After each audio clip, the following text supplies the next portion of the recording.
Welcome to Luca and Miguel. Enjoy the video. You start by confirming hardware compatibility.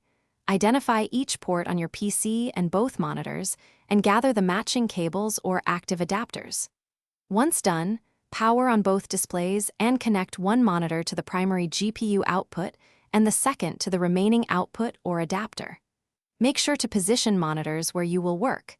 This prevents reconfiguration later. You're now ready to boot the computer and move into software detection and arrangement without wasting time on trivial checks. You now instruct the system to recognize both screens. Open your operating system's display settings and click Detect if a monitor doesn't appear.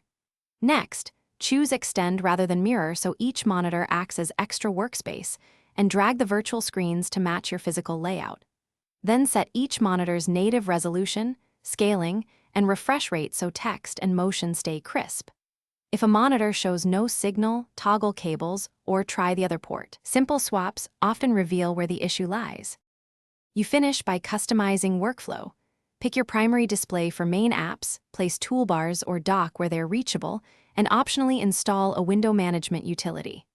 Once done, calibrate color and brightness so both monitors match closely for visual consistency. If something goes wrong, first update the graphics driver and check adapter firmware, then swap cables and ports to isolate the problem. This single troubleshooting tip, rule out cable and driver faults first, resolves the majority of double monitor headaches quickly. Thanks for watching and please subscribe. It's the best investment you'll ever make.